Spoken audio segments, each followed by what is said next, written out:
नमस्कार, आप देख रहे हैं न्यूज इंडिया। आपके साथ मैं हूं अभिषेक। कर्नाटक के स्वास्थ्य मंत्री दिनेश गुंडूराव के वीर सावरकर को लेकर दिए गए बयान के बाद अब सियासी पारा चरम पर है। बीजेपी लगातार कांग्रेस को निशाने पर ले रही है और सवाल पूछ रही है कि सावरकर को लेकर क्यों बार बार कांग्रेस ऐसे बयान देती है। इस विवाद को लेकर सावरकर के पोते रंजीत सावरकर ने इससे लेकर कांग्रेस पर हमला बोला। उन्होंने कहा कि सावरकर को बार बार बदनाम करने की कांग्रेस की रणनीति है, खासकर जब चुनाव आते हैं। चर्चा आज इसी मुद्दे पर करेंगे। हमारे साथ एक बड़ा गेस्ट पैनल होगा। सबसे पहले आपको एक रिपोर्ट दिखाएंगे, उसके बाद हम चर्चा पर आगे बढ़ेंगे। दरअसल आपको बता दें कि एक बयान अचानक से सामने आता है कर्नाटक के मंत्री का, जहां पर वो ये कहते हैं कि वीर सावरकर जो हैं वो मांसाहारी थे और वो गौ हत्या को लेकर के उसके विरोधी भी नहीं थे, जिसके बाद बीजेपी की तरफ से हमले शुरू हो गए। बीजेपी की ओर से मोर्चा संभाला महाराष्ट्र के उप मुख्यमंत्री देवेंद्र फडणवीस ने और उन्होंने कहा कि पहले सावरकर के बारे में जाकर अध्ययन कर लें, सावरकर के बारे में जाकर पढ़ लें, उसके बाद सावरकर पर बयान दें। चलिए आपको रिपोर्ट दिखाते हैं, उसके बाद चर्चा की ओर रुख करेंगे।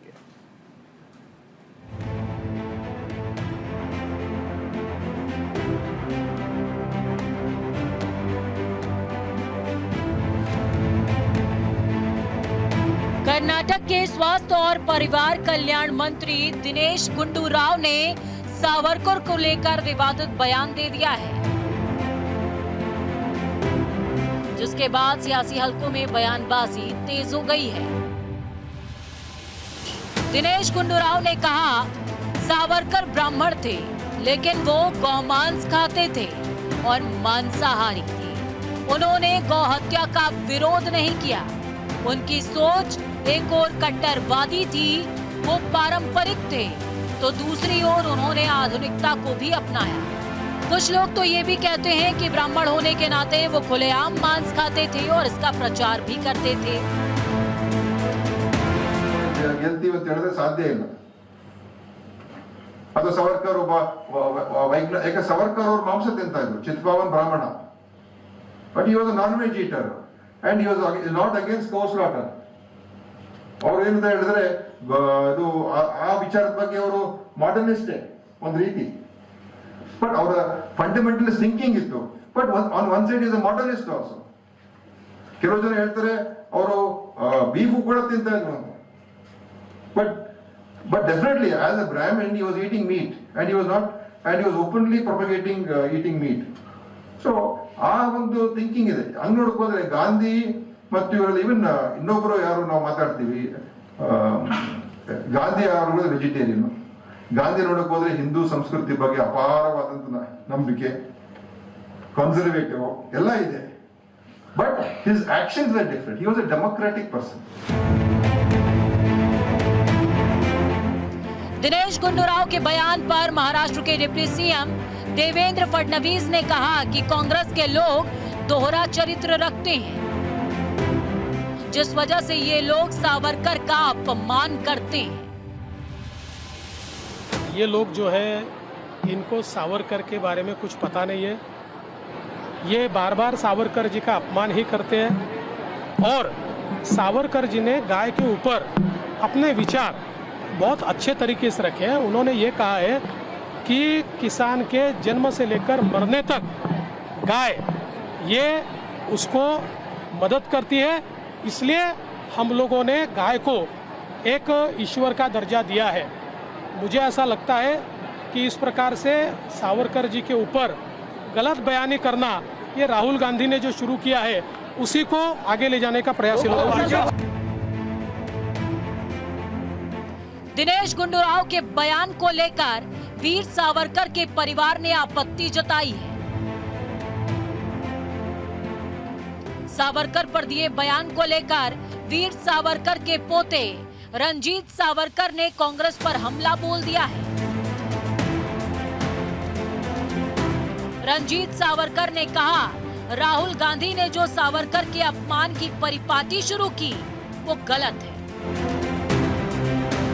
कांग्रेस के नेता सावरकर जी का अपमान कर रहे हैं। देखो, ये सरासर झूठ बयान है और ये कांग्रेस की परंपरा है कि झूठे आरोप सावरकर पे करते रहे, वीर सावरकर की बदनामी करे, क्योंकि कांग्रेस ने असली इतिहास दबाया है, सशस्त्र क्रांति का इतिहास दबाया है। वो सिर्फ यही कहते हैं कि गांधी नेहरू ने आज़ादी दिलाई, और अगर नेहरू ने आज़ादी दिलाई तो नेहरू का वंश ही सत्ता पे रहे। और जब आज सच सामने आ रहा है, वीर सावरकर का त्याग बलिदान जब सामने आ रहा है, तो उनके बारे में ये विभिन्न बातें की जा रही है। पहली बात तो ये है कि वीर सावरकर ब्राह्मण है, गांधी ब्राह्मण नहीं है, तो कांग्रेस ने अपना जातिवादी चेहरा आज खुला कर दिया है। वो डिवाइड एंड रूल, ये ब्रिटिशों की पॉलिसी यहाँ चलाना चाहते हैं, ये हिंदुओं को जातियों में बांटना चाहते हैं।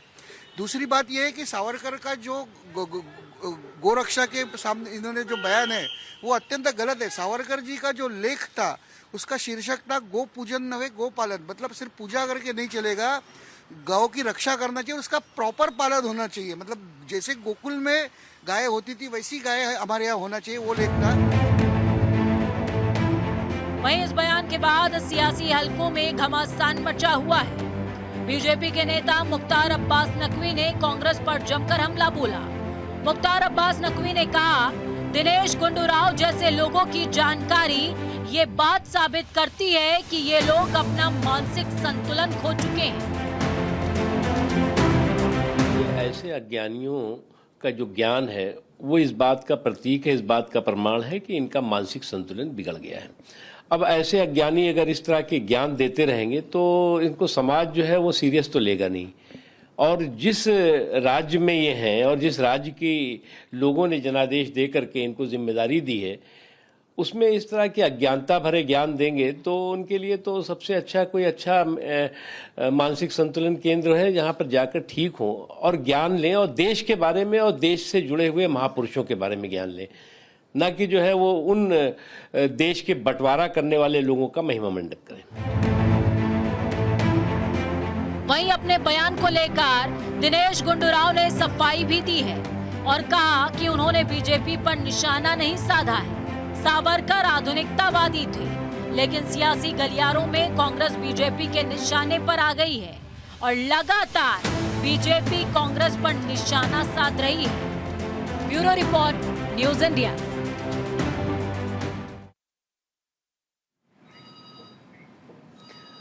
तो चलिए इसी पे चर्चा करेंगे। हमारे साथ एक बड़ा गेस्ट पैनल है। सबसे पहले परिचय करवा दूं, हमारे साथ ए.के. मिश्रा जी हैं, राजनीतिक विश्लेषक हैं। ए.के. मिश्रा जी, बहुत स्वागत आपका। प्रियंका राणा जी हमारे साथ हैं, राजनीतिक विश्लेषक हैं। प्रियंका जी, बहुत स्वागत आपका।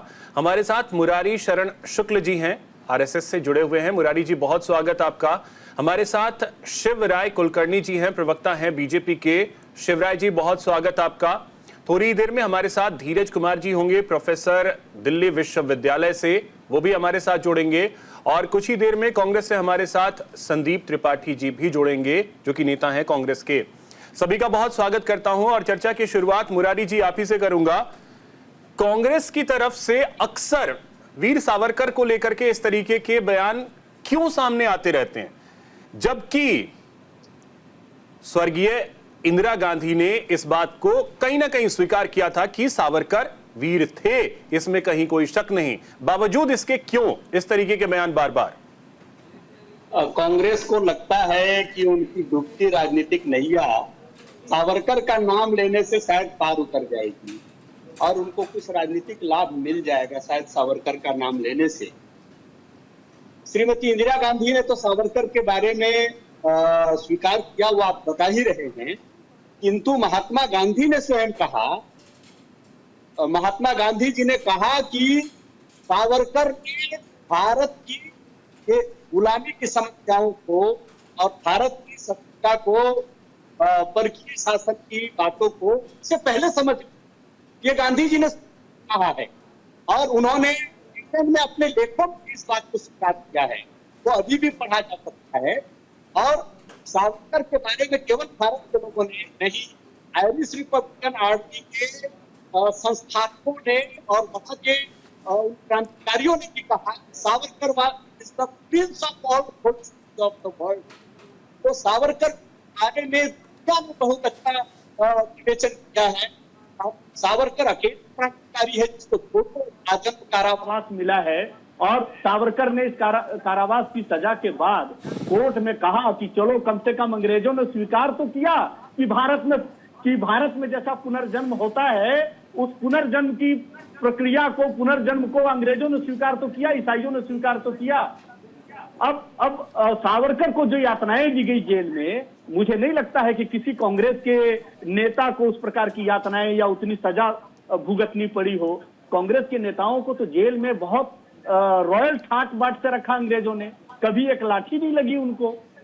ये अलग बात है कि स्वतंत्रता सेनानी कहलाने की लाइन में वो भी खड़े हो गए। अब मैं कांग्रेस की विवेचना में नहीं जाता हूं, कांग्रेस की आलोचना में नहीं जाता हूं, लेकिन सावरकर को कृपया, सावरकर जैसा राष्ट्रभक्त व्यक्ति, सावरकर ने जिस प्रकार से भारत की आजादी के आंदोलन में जोश और प्रेरणा भरा, मदन लाल ढींगरा पहला शहीद हुआ ब्रिटेन की धरती पर, पहला बलिदानी है भारत की आजादी के आंदोलन का, जो ब्रिटेन की धरती पर बलिदान हुआ। 1909 में उसने बलिदान किया और 1910 में सावरकर की गिरफ्तारी हुई।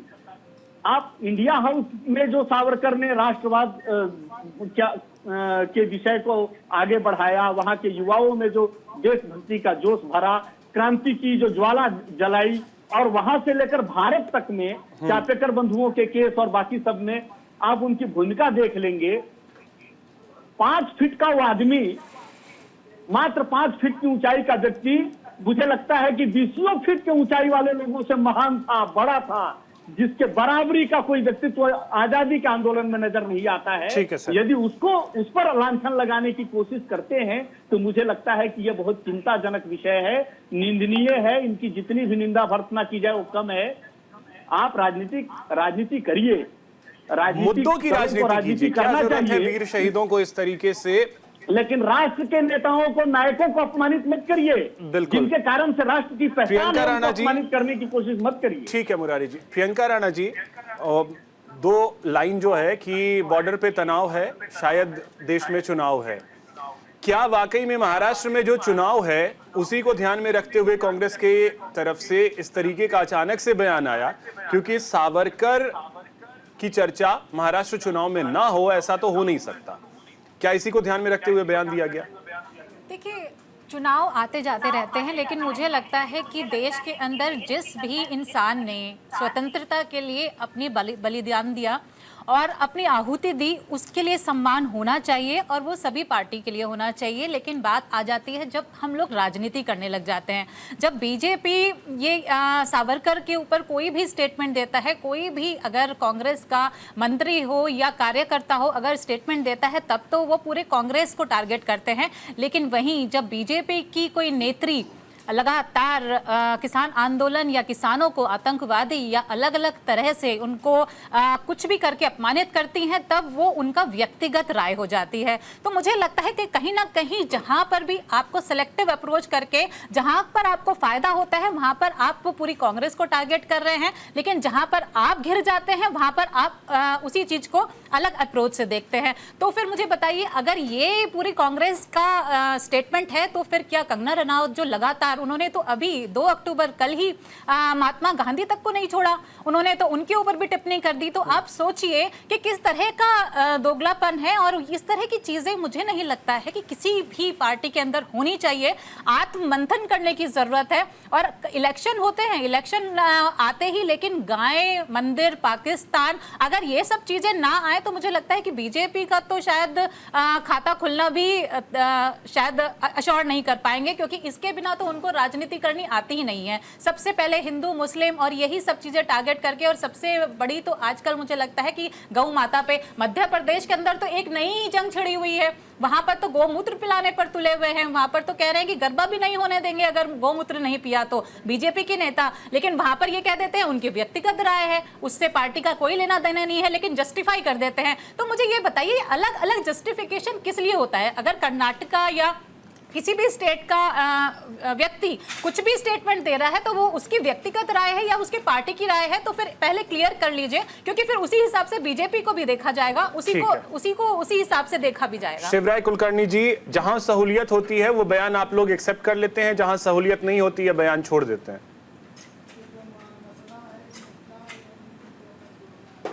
नहीं, देखिए, उस वीर सावरकर जी के बारे में जो स्टेटमेंट आया है उसके ऊपर वो व्यक्तिगत राय है कि पार्टी की राय है, ये सवाल पूछने का सवाल ही उपस्थित नहीं होता।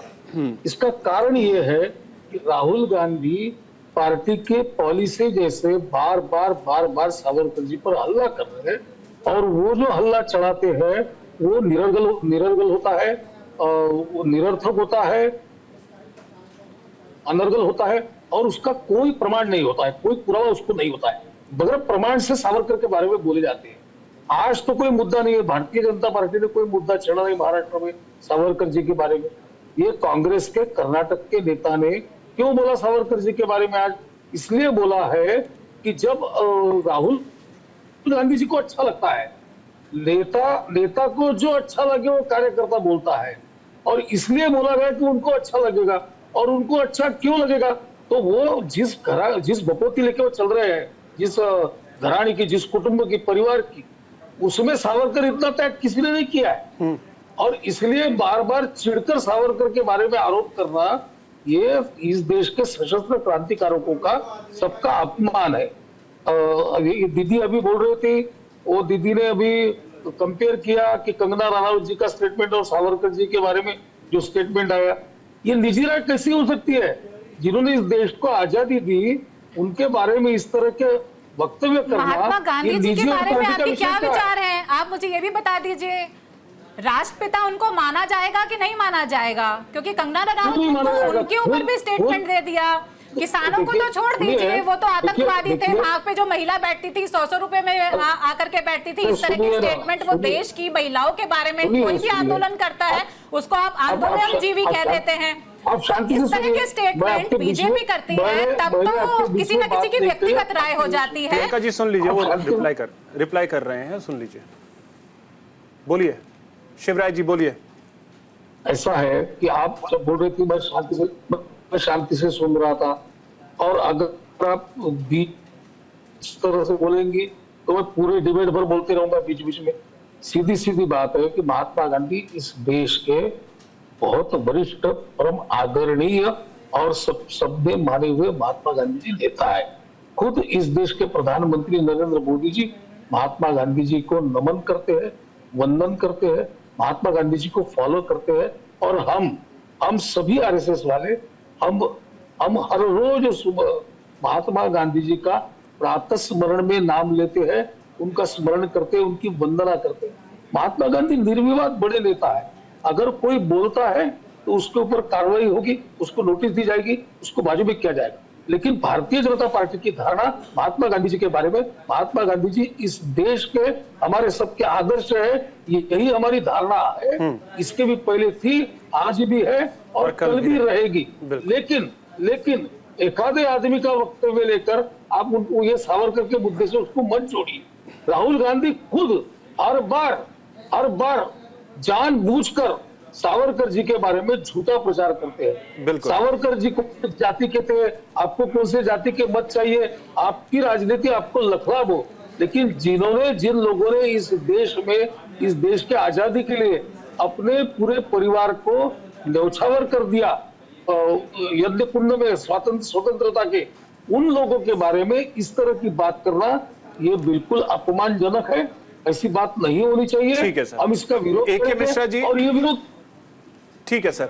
ए.के. मिश्रा जी, क्या जरूरत पड़ती है कि देश के ऐसे लोग जिन्होंने अपने जान की परवाह तो नहीं ही की, अपने परिवार तक की परवाह नहीं की और देश की आजादी के लिए वो सब कुछ किया जो वो कर सकते थे, बावजूद इसके पता नहीं गुंडू साहब को कब मांस खाते हुए दिख गए थे सावरकर साहब, ये तो वही बता सकते हैं। मतलब ऐसे बयानबाजी आखिर क्यों? देखिए, दो बेसेस हैं इस तरीके से। एक तो जेनेटिक कोडिंग देख लीजिए कांग्रेस और कांग्रेस के नेताओं का। भारत की परंपरा, भारत के महापुरुष, भारत के वीरों को इन्होंने हमेशा पददलित किया है, उनके ऊपर कीचड़ उछाला है। ये लोग जब राम को नहीं छोड़ते हैं और उल्टी सीधी बातें बोलते हैं, रामायण, रामचरितमानस, तुलसीदास के सारे देवी देवता के बारे में इस राहुल गांधी ने बोला है। राहुल गांधी का स्टेटमेंट है कि मंदिर लोग क्यों जाते हैं। 500 स्टेटमेंट राहुल गांधी के और उसके पूर्वजों के पड़े हुए हैं। दूसरा सबसे बड़ा रीजन मैं आपको बताऊं, अफगानिस्तान में जो पठान लोग हैं ना, सलवार और कुर्ता पहनते हैं, हरि सिंह नलवा और महाराजा रणजीत सिंह, ऐसी दहशत उन्होंने पैदा की थी वहां मार मार के कि आज भी वहां लोग डरते हैं हरि सिंह नलवा के नाम से। और अगर ख्याल आ जाए महाराजा रणजीत सिंह का, तो यही हालत कांग्रेसियों का है। वीर सावरकर के नाम से इनकी पतलूनें गीली हो जाती हैं और ये वो डर के कारण ऐसा ये बोलते हैं, क्रिटिसाइज करते हैं। मतलब अभी तक वीरों का भय इनके दिमाग में पीढ़ी दर पीढ़ी बैठा हुआ है। लोहा तो ये ले नहीं सकते थे, सामना तो कर नहीं सकते थे, न विद्वता में न त्याग में। नेहरू जी, एडविना जी और जिन्ना तीनों एक साथ पढ़ते थे, और इसका कोई प्रमाण तो नहीं है, लेकिन ये लोग खुल करके शराब भी पीते थे, पोर्क भी खाते थे, गाय का मांस भी खाते थे, और जेल में भी इनके लिए सर्व किया जाता था। उसके लिए तो नहीं बोलेंगे ये लोग। ये शायद नेहरू की आत्मकथा बता रहे थे, लेकिन मुंह से निकल गया सावरकर, क्योंकि दुश्मनी है ना इस देश के पुत्रों से, वीरों से। इन लोगों की जेनेटिक वे में दुश्मनी है, आज से नहीं।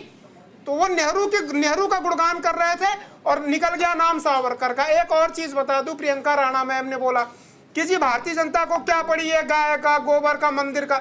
अरे मैडम, 5000 साल से मुद्दा भारत का यही है। हमारे लिए मुद्दा राम है, राम मंदिर है, हमारे लिए मुद्दा गाय है, हमारे लिए मुद्दा गौमूत्र है। हमारे लिए मुद्दा ये नहीं है कि 5 रुपए चावल महंगा हो गया या चावल फ्री में। अगर है तो गौमूत्र जिसको पसंद है वो पिए ना, दूसरों को कैसे यहाँ रहना नहीं, यहाँ रहना है तो आपको करना पड़ेगा। यहाँ रहेंगे तो भारत की परंपरा को आपको मानना पड़ेगा। भारत की धरती पर रख के आप भारत को गाली नहीं दे सकते। ये कहेंगे कि हजारों भारत में है तो भारत में है तो गाय को माता आपको कहा जाता है, उसकी सेवा नहीं की जाती, लेकिन गौमूत्र आप किसी को नहीं जबरदस्ती करा सकते। आप या कोई भी पार्टी हमारे लिए 5000 साल से मुद्दा ये है। हमारे लिए मुद्दा चावल, आटा और दाल नहीं है कि लाइन में लग जाओ। हमारे लिए मुद्दा अगर चावल, आटा और दाल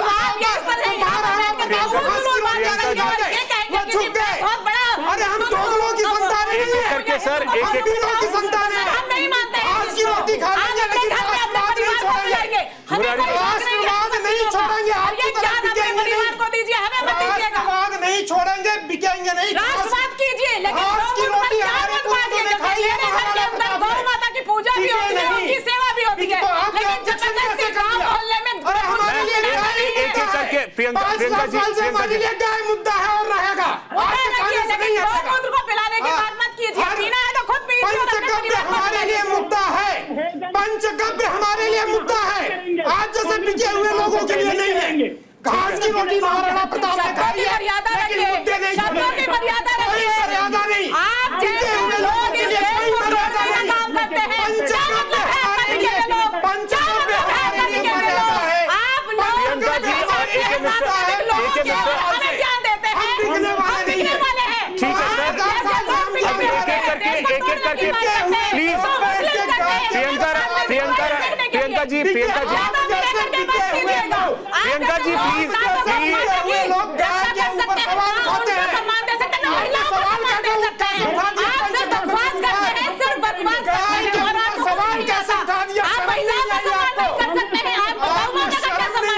प्रियंका जी, ऐसे में बात रह जाएगी। बात आप सम्मान की हकदारी प्रियंका जी, प्रियंका जी का सम्मान भी नहीं करते।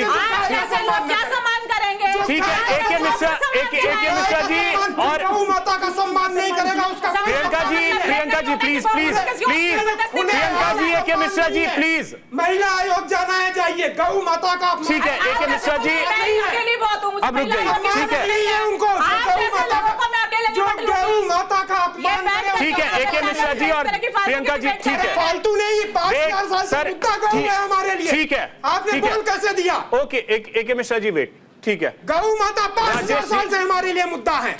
मुद्दा रखिए, लेकिन फालतू की बातें मत कीजिए। फालतू आप लोग से बात करना सीखिए। हिम्मत कैसे हो गई आपका? हिम्मत हमारी हमेशा से और हमेशा रहेगी। रोक करके दिखाइए। कैसे हो गई? एक मिश्रा जी और प्रियंका जी। ठीक है, प्लीज मैम। प्रियंका जी और एक मिश्रा जी, आप जरा पंगे को लीजिए, गौ माता से देखिए। चाहिए ना किसी और को चाहिए। ये फर्जी बड़ा आप अपने पास आपको नहीं चाहिए, देशद्रोहियों को नहीं चाहिए। हमें पता है, हम पहचानते हैं। हाँ, हमें पता है आपको क्यों नहीं चाहिए। मिश्रा जी, प्रियंका जी, ऐसे में बात नहीं होती। हमारे लिए ऐसे भारत माता ठीक है, ही मुद्दा रहेंगी 5,000 AK मिश्रा जी, ठीक है। आप और नेहरू की तरह जो है AK मिश्रा जी, AK मिश्रा जी, प्रियंका राणा जी, मजबूर मत कीजिए कि ऑडियो डाउन करवाना पड़े। पार्टी में जाइए, सर, वहां ये प्लीज। मुद्दे चलते हैं, यहाँ नहीं चलेगा। ठीक है, प्लीज। अब राजेश जी हमारे साथ जुड़ गए हैं कांग्रेस से। राजेश जी, बहुत स्वागत है आपका। राजेश जी, ये बताइएगा क्या जरूरत पड़ती है कि कांग्रेस को अचानक से सावरकर की याद आई? आपके कर्नाटक के मंत्री जी अचानक से कहते हैं कि सावरकर मांसाहारी थे, गौ हत्या के विरोधी नहीं थे। क्या जरूरत पड़ती है सर इन चीजों की? देखिए अभिषेक जी, मैंने अभी सुना, जो अभी मुझे बताया गया कि वहाँ कोई बात सुन गए, उन्होंने कुछ बयान दिया है। तो देखिए, हर बयान को ये नहीं कहा जा सकता कि उन्होंने बयान दिया कि पूरा कांग्रेस का बयान। मैं इसलिए कह रहा हूँ कि किसी व्यक्ति ने, अगर कई बार बीजेपी के बड़े नेता कई बार ऐसे बयान देते हैं जिससे बीजेपी पल्ला झाड़ देती है। जैसे अभी आपने देखा होगा, कंगना रनौत ने बहुत सारे बयान किए किसानों के खिलाफ और अन्य बयान भी दिए। तो बीजेपी पे तो किनारे होगी, ये कहा कि हमारा बयान नहीं है, ये उनका व्यक्तिगत बयान हो। मैं मानता हूँ कि हो सकता है उनका अपना व्यक्तिगत बयान हो, ये मैं इससे बड़ी ज्यादा से नहीं कर जाता, लेकिन मैं बीजेपी के चरित्र की बात कंगना किसी कैबिनेट का हिस्सा नहीं है। जिन्होंने बयान दिया है वो कैबिनेट का हिस्सा है। मिश्रा जी, किस हिसाब से राहुल गांधी नाम के और मंदिरों के बारे में मिश्रा जी नहीं, देश छोड़ के जाएगा राहुल गांधी, मंदिरों के ऊपर बोलेगा, राम के ऊपर बोलता है। AK मिश्रा जी, ऐसे नहीं, डिबेट करने दीजिए, आप मंडी मत बनाइए इसको। पहले राजेश जी, हाँ बोलिए, आपकी हालत खराब है। राजेश जी, ऐसा अभिषेक भाई, मैं सिलसिलेवार कुछ बातें रखना चाहता हूँ। बीजेपी का चरित्र ऐसा है कि पूरे देश भर में आप जानते हैं कि किस प्रकार से मतलब भगवान श्री राम हम सबके आस्था के प्रतीक है। मैं खुद देवभूमि को बिलोंग करता हूँ, पर बाबा केदार, बाबा भगवान की भूमि में रहता हूँ, यहाँ हमको अपने जन्म किया। और बाबा केदार का 230 किलो खाना बीजेपी चट कर गई। राजेश जी, पढ़ लिया करो भाई। AK मिश्रा जी, मिश्रा जी बीच में मिश्रा जी, एक सेकंड, बीच में नहीं सर, से पढ़े हुए हो, राजीव गांधी विश्वविद्यालय से पढ़े हुए हो क्या? मिश्रा जी बीच में नहीं, राजीव गांधी, AK मिश्रा जी बीच में नहीं। अब नहीं, अपने घर पे कीजिए, चैनल पे थोड़ा ढंग से बात कीजिए आप। राजेश जी, मैं आपके पास आता हूं एक छोटे से ब्रेक के लिए मुझे रुकना है। राजेश जी, ब्रेक से जल्द लौटते हैं और आपके पास आते हैं। ब्रेक के बाद एक बार फिर से आप सभी का स्वागत है। राजेश जी, अब बात बोलिए। मैं अभिषेक जी ये कह रहा था कि मैं उत्तराखंड बिलोंग करता हूँ और यहाँ पे जो बीजेपी की सरकार में 230 किलो सोना जो बाबा केदारनाथ का चट कर दिया गया, तो मेरा मानना है कि बीजेपी हर प्रकार से राजनीतिक रूप से हर चीज को रंग देना पसंद करती है। पूरे देश भर में आप जानते हैं 20 कंपनियों से चंदा लेने वाली पार्टी कौन सी है? भारतीय जनता पार्टी है। देवभूमि में 230 किलो बाबा केदारनाथ का सोना खर्च करने वाली पार्टी कौन सी है? भारतीय जनता पार्टी है। हमारे तमाम उत्तराखंड में देश भर की नौकरियों पार्टी कौन है? भारतीय जनता पार्टी। रेपिस्ट के साथ खड़ी होने वाली और जो रेपिस्ट हैं वो भारतीय जनता पार्टी में। तो मैं समझ नहीं पा रहा हूँ कि बीजेपी का चरित्र क्या है। दूसरा, मैं बीच में अभी मिश्रा जी को सुन रहा था। मिश्रा जी, मेरी इस बात का, आपकी इस बात का आपत्ति है कि आपने किस प्रकार नेहरू जी के लिए कहा है कि वो ये खाते थे, वो खाते थे। आपको शर्म आनी चाहिए, चैनल में बैठ के आप ऐसी बातें करते हैं, पढ़े लिखे होते। अरे शर्म क्यों आए? किस बात की शर्म आए? आपके कर्नाटक के युवा कांग्रेस ने 2014 में कर्नाटक में 20 सड़क पे गाय काटी थी। आपको ये घटना याद है कि नहीं याद है? कांग्रेस के युवा नेताओं ने कर्नाटक में गाय काटी थी सड़क पे। आप राजनीतिक विशेषज्ञ है। राजेश शर्म आपको आनी चाहिए। पूरे मीडिया पे ये खबर थी कि कांग्रेस के नेताओं ने 20 सड़क पे गाय काटी, बछड़ा काटा था कर्नाटक में। आपको याद ही नहीं है और आपको शर्म भी नहीं आती है और उल्टा चोर कोतवाल को डांटे। क्या बात कर रहे हैं? इतने बेशर्म नेता पार्टी तो हमने देखा नहीं। से आप इलेक्टोरल बॉन्ड ले लेते हैं सबसे ज्यादा। अरे भैया, उसके लिए कोर्ट में जाइए। आपको लगता है कहीं गलत हो रहा है? राजेश जी, समस्याओं पे बात करते हैं। राजेश जी, कांग्रेस एक ऐसी पार्टी है जिसके नेताओं ने कर्नाटक में 20 सड़क पे गाय काटी थी। राजेश जी, मीडिया में ये खबर थी। मिश्रा जी, एक सेकंड। राजेश जी, शर्म भी नहीं आती है। मिश्रा जी प्लीज, राजेश जी, इस वक्त गाय काटने वाली पार्टी, मंदिरों को गालियां देने वाली पार्टी, राम को गालियां देने वाली, रामचरितमानस को गालियां देने वाली पार्टी, शर्म उनको आनी चाहिए। एके मिश्रा जी ऐसे नहीं, दिक्कत होगी फिर। नहीं, ऐसे ही चलेगा इन लोगों के साथ। राजेश जी मुझे ये चीज बताइए, राजेश जी मुझे बस इतना सही ये बताइए, आपने कहा कि मिश्रा जी ने तो पहले ही कहा कि इसके बारे में कंफर्मेशन नहीं है, लेकिन ऐसी बातें हैं, लेकिन आपके मंत्री नहीं, देखिए जो बात है आप इसको रिवाइंड करके देखिएगा, लेकिन आप ये बताइए दिनेश गुंडू को ये मतलब, अच्छा सुनो, नेहरू जी दिनेश गुंडू जो है, दिनेश गुंडू क्या सावरकर, अरे मेरी बात सुनो, दिनेश गुंडू क्या सावरकर के साथ बैठ करके लंच करते थे, डिनर करते थे, क्या करते थे, उन्हें कैसे ये जानकारी हो गई? गली में पैदा हुए थे पता है? प्रयाग के कौन सी गली में नेहरू जी पैदा हुए थे पता है? प्रयाग के कौन सी, इलाहाबाद के कौन सी गली, कौन से घर में नेहरू जी पैदा हुए थे पता है? कि ऐतिहासिक फैक्ट बताऊं मैं अभी? शर्म से मुंह लाल हो जाएगा जिस दिन ये जान लो। चलिए ठीक है राजेश जी और एके मिश्रा जी, ठीक है मुरारी जी, चेहरा दिखाने लायक नहीं रहोगे टीवी पे। मुरारी जी अब आपके पास एके मिश्रा जी कौन सी गली में? नहीं एके मिश्रा जी प्लीज देखिए, एक चीज क्लियर मानिए, एक सेकेंड राजेश जी, दुनिया ये जान ले नेहरू, एक सेकेंड एके मिश्रा जी, नेहरू इस देश के पहले प्रधानमंत्री थे और उन्होंने देश के लिए एक बहुत बड़ा योगदान किया है, भले उसको कोई स्वीकार करे या ना करे, यह बहुत बड़ी सच्चाई है। पंडित जवाहरलाल नेहरू हम सब के लिए सम्माननीय थे, हैं और रहेंगे। लांछन हर किसी पे लगते हैं, लगा सकते हैं, लेकिन यह सम्माननीय वो हमारे लिए। अब ठीक है राजेश जी, आता हूं फिर से आपके पास। मुरारी जी आपके पास आ रहे हैं और समझना यही चाहेंगे कि बार बार सावरकर ही क्यों? क्या सावरकर को जानबूझ करके इस तरीके से घसीटने की कोशिश होती है? देखिए अभिषेक जी, सावरकर के बारे में अंडमान निकोबार के सेलुलर जेल के जेलर जो कहते हैं मैं आपको सुनाता हूं। वो जेलर बारी ने एक विदेशी पर्यवेक्षक को कहा कि मेरे जेल में बंद 90% कैदियों को सावरकर ने साक्षर बना दिया, जिसमें 60% मुस्लिम थे। अब आप उस जेलर का बयान खारिज नहीं कर सकते क्योंकि जेलर को अंग्रेजों ने अपॉइंट किया था। वो कोई आरएसएस का व्यक्ति नहीं था, तब आरएसएस स्थापित भी नहीं हुई, एक था। दूसरी, भगत सिंह को तो मानते हैं क्रांतिकारी, सरदार भगत सिंह के प्रेरणा स्रोत सावरकर थे। आप सरदार भगत सिंह की डायरी पढ़िए, आपको साफ साफ पता चलेगा।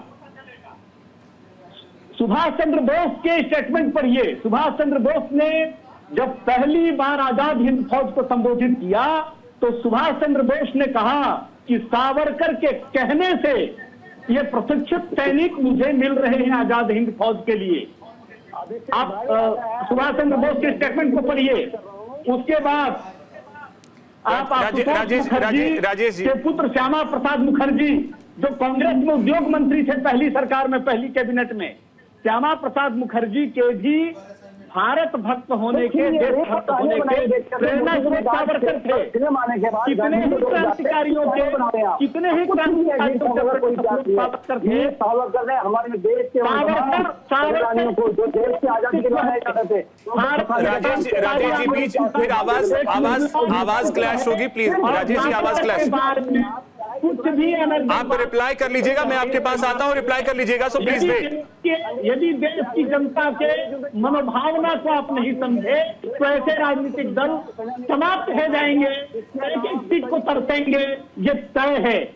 भारत की अस्मिता सावरकर से जुड़ी है, भारत की अस्मिता शिवाजी से जुड़ी है, भारत की अस्मिता भारत के लिए लड़ रहे, बलिदान हो चुके, अपने संपूर्ण सर्वस्व स्वाहा कर चुके ऐसे क्रांतिकारियों के साथ जुड़ी है भारत। ठीक है, देखिए यदि आप क्रांतिकारी, ठीक है मुरारी जी, आते हैं आपके पास फिर से। धीरज जी हमारे साथ जुड़े हैं, इतिहास के जानकार हैं, दिल्ली विश्वविद्यालय से हैं। धीरज जी बहुत स्वागत आपका न्यूज इंडिया पर। नमस्कार धीरज जी, सबसे पहले थोड़ा सा आपसे जानना चाहेंगे, सावरकर मांसाहारी थे, ऐसा कहीं मतलब इतिहास में लिखा है? देखिए, ये प्रश्न जो है अपने आप में इस समय उठाना कि कौन मांसाहारी है, कौन मांसाहारी नहीं है, और इस तरह के निजी क्षेत्र में जो है हमला करना, ये अपने आप में एक बिल्कुल ही अनुचित प्रश्न है सबसे पहले। और दूसरी बात है कि जब इस तरह का कहीं कोई उल्लेख नहीं मिलता है तो किस आधार पर इस चीज़ की बातें की जाती है। और जो बात है कि अगर सावरकर के बारे में बात करनी है तो उनके कार्यों के संदर्भ में करना चाहिए, उनकी राष्ट्रभक्ति के संदर्भ में बात करनी चाहिए, और उनकी जो पूरे राष्ट्र के लिए उन्होंने जो अपने जीवन का समर्पण किया, और उसके जो हर मुद्दे पर आप देखें, सावरकर जो थे वो शुरू से ही क्रांतिकारी, और लंदन में जाकर के मदन लाल ढींगरा जैसे लोगों के जो अंदर जो भाव था उसको जागृत करने वाले व्यक्ति कौन थे? ये सावरकर थे। तो आखिर इस तरह की बातें क्यों की जाती हैं? किसी व्यक्ति जो क्रांतिकारी है, जो राष्ट्र के लिए पूरी तरह समर्पित है, जो हर तरीके से वो ऐसे लोगों के जो क्रांति के जो प्रेरणा स्रोत है अंग्रेजी सत्ता के खिलाफ और राष्ट्र के स्वाभिमान के लिए और राष्ट्र की स्वतंत्रता के लिए अपने पूरे जीवन का उन्होंने जो है होम कर दिया, उसके लिए इस तरह के प्रश्न क्यों किए जाते हैं? ये आखिर इनको इस तरह के पॉलिटिक्स की ज़रूरत क्यों पड़ती है? ये एक बहुत ही इतिहास में अगर देखेंगे तो पहले ही सावरकर के साथ न्याय नहीं किया गया। सावरकर को ऐतिहासिक संदर्भों से बिल्कुल विलुप्त कर दिया गया, और उनके जो भी मुद्दे थे और जिसके माध्यम से वो सब चीज़ों को रख रहे थे, चाहे वो मुद्दा हो कि उन्होंने जो हिंदू जो है वहाँ पर भी आप देखिए उनको एक चौविनिस्ट के रूप में दिखाया है, जबकि एक रिफॉर्मर के रूप में नहीं दिखाया गया कि किस तरह से उन्होंने सुधार के कार्य के लिए इतना ज़्यादा एम्फेसाइज किया, इतना ज़्यादा जोर दिया कि कोई भी अछूत उद्धार हो या कोई भी उनको खत्म करना, अछूतों के संदर्भ में जो इस तरह की जो अमानवीय प्रथा है उन सभी चीज़ों को खत्म करना, इंटरकास्ट मैरिज हो, और जहाँ तक आप देखिए कि अन्य मुद्दे हों, तो जैसे उन्होंने जो हैदराबाद के संदर्भ में जो स्थितियाँ थी वहाँ पे उन्होंने जो एक सिविल डिसोबीडियंस मूवमेंट लगाया, जो इस तरह की अपीजमेंट की जो रणनीति थी उसके खिलाफ उन्होंने जो पूरा मुखालफत किया, पूरा उसका विरोध किया, और उसके संदर्भ में कांग्रेस को उसके साथ आना पड़ा। लेकिन उसके बावजूद भी देखिए क्या स्थितियां होती है कि बाद में कांग्रेस उस मूवमेंट से अपने आप को विड्रॉ कर लेती है, धीरज जी ने जैसा कहा विड्रॉ कर लेती है। जो उन्होंने काम किया उसको याद कीजिए ना। अब वो मांस खाते थे या नहीं खाते थे इसका कहीं कोई प्रमाण है नहीं। आपने अपनी मर्जी से बोल दिया कि हाँ ठीक है वो मांस खाते थे, गौ हत्या के पक्षधर थे, कोई दिक्कत नहीं थी गौ हत्या से। क्या जरूरत है इन चीजों की? बिल्कुल, और मैं इसी चीज को पहले भी बोल रही थी कि जितने भी स्वतंत्रता सेनानी हैं देश के लिए, जिन्होंने अपनी जान की आहुति लगा दी, सभी को सम्मान मिलना चाहिए, और सभी के बारे में उल जलूल बातें करके, मुद्दों को भटका करके, सिर्फ जलेबी की तरह गोल गोल घुमा करके आप आम जनता की ना समस्याओं पर बात करते हैं, ना उनके जो मुद्दे हैं उन पर बात करते हैं। सिर्फ इलेक्शन आते ही आप इस तरह की बातों पर आ जाते हैं। यहाँ पर भी कितने उल जलूल बयान दिए गए। मैं पूछती हूँ कि आखिर जो लोग बड़े जितने भी हमारे देश के प्रधानमंत्री हुए या स्वतंत्रता सेनानी हुए, उनके जो काम हैं वो आपको याद नहीं है, लेकिन फालतू की सिर्फ आपको पॉलिटिक्स करनी है, तेरी पार्टी मेरी पार्टी, इस तरह की चीजें। हमें सम्मान देना है या उनको अपमानित करना है? हमारे देश की जो इतिहास है उसकी अच्छी चीजें याद करनी है, या उनको और ज्यादा आपने इस तरह की बातें कुरेद कुरेद करके और गलत, मतलब आपके पास प्रमाण भी नहीं है तब भी आप उसके बारे में कुछ भी बोले जा रहे हैं, और वो भी देश के प्रधानमंत्री के बारे में भी। आप इस तरह की चीजों को मुझे लगता है कि किसी को भी ना अलाउ करना चाहिए। हम नेशनल चैनल पे बैठे हुए हैं, किस तरह से लोग हमें सुन रहे हैं, और इस तरह की बातें देखिए आजकल ये कहते हैं ना कि अपने देश में बैठ करके आप कुछ भी बोलिए, बाहर जाकर के कुछ मत बोलिए। अरे ये सारी बातें भी बाहर जाती हैं। ये जो हम आज बात कर रहे हैं ये पूरा विदेश भी देखेगा, देश भी देखेगा। तो किस तरह से हम लोग अपने ही लोगों को अपमानित कर रहे हैं, जिन्होंने अपनी पूरी जिंदगी लगा दी इस देश को। आज हम बैठे हुए हैं इस स्वतंत्र देश के अंदर किसकी वजह से? जवाहरलाल नेहरू या फिर सावरकर जैसे लोगों के लिए ना। तो उनको हम लोग सम्मान दे रहे हैं, या इस तरह से यहाँ पर बीजेपी कांग्रेस करके उनको अपमानित कर रहे हैं? तो हम तो सभी को अपमान कर रहे हैं ना, चाहे वो राष्ट्रपिता महात्मा गांधी हो, चाहे सावरकर जी हो, या फिर आपका चाचा नेहरू हो। तो इस तरह की चीजें मुझे लगता है सभी पैनलिस्ट को ये चीज ध्यान रखते हैं, और मुझे लगता है कि अब इलेक्शन के टाइम पे सिर्फ आपको मूलभूत जो समस्याएं हैं उन पर बात करनी, रोजगार पर कोई बात नहीं करेगा। आप जो जवान हैं उनके ऊपर कितना आप परसेंटेज खर्च कर रहे हैं जीडीपी का, वो आपको ही नहीं बताने को तैयार है। हमारे हमारे देश के अंदर 100 के अंदर 26 जो जवान है वो मारे जा रहे हैं, 30 आज वही तो शहीद मैम, अब इस समय इसकी क्या जरूरत थी? जो बयान दिया गया वही तो सवाल है, क्या जरूरत थी इस समय एक मंत्री को इस तरीके का बयान देने की? बयान तो सारी तरफ से आ रहे हैं ना। मैंने पहले भी स्टेटमेंट, मैंने तो आपको एग्जांपल भी दे दी किस तरह से हर स्टेट के अंदर इस तरह के बयान किसने दिए इस तरीके के बयान? सभी पार्टी के नेता दे रहे हैं। कंगना रनावत दे रही है, मध्य प्रदेश में बीजेपी के नेता दे रहे हैं, आप उधर कांग्रेस के नेता देख लीजिए। किस स्वतंत्रता सेनानी का अपमान बीजेपी के जो आप बता रही हैं उस बयान में था? किस स्वतंत्रता सेनानी का अपमान? राष्ट्रपिता महात्मा गांधी कौन थे? राष्ट्रपिता महात्मा गांधी का अपमान करने वाला कौन सा बयान है? जरा उसको अगर आप बताइए मुझे। वो पिता नहीं है, उनको पिता नहीं लाल बोलना चाहिए। ये राष्ट्रपिता तो प्रधानमंत्री मोदी से पूछ लीजिए। बताइए, महात्मा गांधी इस देश के लाल भी तो हैं, इस देश के लाल नहीं है। अच्छा आप ही बताइए, इस देश के लाल नहीं है महात्मा गांधी? देश में आप ये बताइए, अगर किसान भी हैं तो किसान को अपमानित, किसान भी लाल है, इस देश के लाल किसान भी हैं। किसान इस देश का कोई कंट्रीब्यूशन नहीं। महात्मा गांधी इस देश के लाल नहीं है, मतलब इसमें किसी को आपत्ति होगी? किसान देता है ना, मिश्रा जी, महात्मा गांधी इस देश के लाल नहीं है। आप कुछ भी उलझुल बयान देंगे, इस देश के सपूत नहीं है। गोमूत्र की बात करेंगे, किस तरह की बातें होती है? मिश्रा जी देखिए, आज के जो नेता वक्ता प्रवक्ता है ना, ऐतिहासिक रूप में भारतीय राजनीति में मुद्दे क्या रहे हैं पता ही नहीं। मैं उदाहरण देता हूं, इस देश में कभी भी मुद्दा आलू और प्याज का दाम नहीं रहा है। बिल्कुल उदाहरण महाराणा प्रताप आलू और प्याज के दाम बढ़ने और घटने के लिए घास की रोटी खाए थे। इस देश का राजनीतिक मुद्दा और विषय हमेशा से प्रिंसिपल बेस रहा है। महात्मा गांधी अंग्रेजों से क्या दाम सस्ते करने के लिए लड़ाई लड़ रहे थे? नेहरू जी अंग्रेजों से कितनी बार नेहरू जी ने मीटिंग अंग्रेजों से की और बोला साहब कपड़े के दाम सस्ते कर दो। महंगाई जो बोलते हैं ना जी, आम जनता के मुद्दे, नेहरू गांधी महाराणा प्रताप शिवाजी ने प्रिंसिपल, इस देश के एक एक जनता की राजनीति जो रही है वो भारत के 5000 साल के सिद्धांतों की रही है।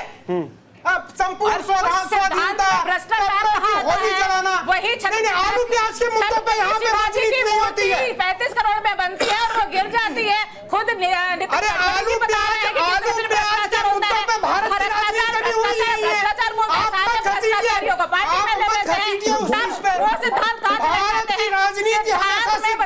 रही है। आता है कि नहीं, बोलते हैं उस पर अटल रहना आता है कि नहीं आता है, या सिर्फ आप ले लीजिए देश को और सिर्फ बरकराते रहिए, मुद्दों को घुमाते रहिए। आलू के लिए राजनीति हुई ही नहीं है, ना गांधी ने की, नेहरू ने की। तो भजन भी नहीं होते हैं। आपको अगर बिल्कुल होता है, मुझे किसने बोला नहीं होता है?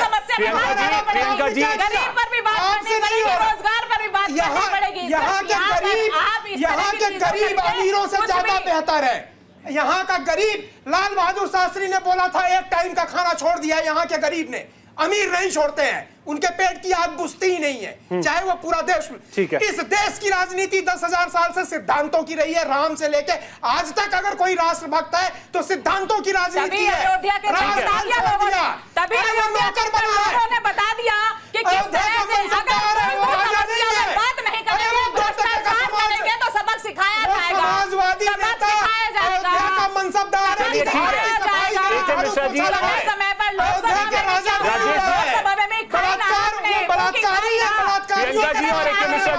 ठीक है, घाट की साफ सफाई करने के लिए मनसबदारी दी है जनता ने उसको। अब राजेश जी, मंदिर की साफ सफाई करने के लिए राजेश जी अब बोलिए। वो समाजवादी को बोला है कि मंदिर की साफ सफाई करो। देखिए, राजा ना समझे अपने आप को अयोध्या का। एक मिश्रा जी चाहे आप डिबेट की अच्छी बनी डिबेट चल रही है। अरे दूसरों को नसीहत मत दीजिए, जरा राजीव गांधी को, राहुल गांधी को नसीहत दीजिए तो आप लोगों का कल्याण हो जाएगा। जरा कभी राहुल गांधी को नसीहत दीजिए। मिश्रा जी, अरे डिबेट का मुद्दा एक मिश्रा नहीं है साहब, आपके दिमाग में हम घुस गए हैं। ठीक है, एक मिश्रा जी आपके दिमाग से प्लीज, मिश्रा जी प्लीज। हाँ बोलिए राजेश जी।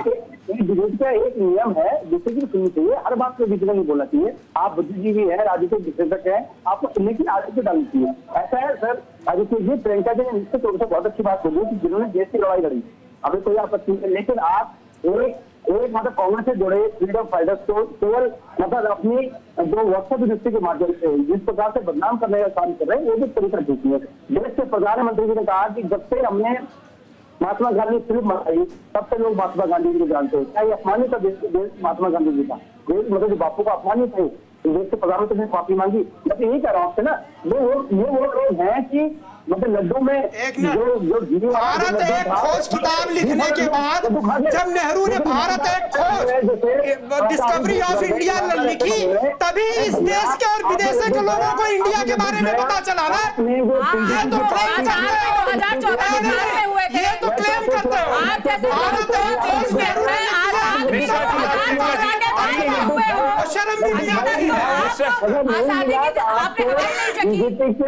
में जाके लड्डू खाने की आवश्यकता है। भारत एक खोज जब नेहरू ने किताब लिखी तभी दुनिया को भारत के बारे में पता चला, उसके पहले भारत था ही नहीं। सबसे बड़े खोजी नेहरू जी खोजी बन के आए। ठीक है, लेकिन राजेश जी मेरा सवाल ये कि बार बार क्या आवश्यकता पड़ती है? राजेश जी सवाल ये कि बार बार क्यों जरूरत पड़ती है सावरकर पे इस तरीके से बयान देने की? क्योंकि आप भी जानते होंगे इंदिरा गांधी ने प्रधानमंत्री रहते हुए वीर सावरकर पर डाक टिकट जारी किया और उन्हें वीर बताया।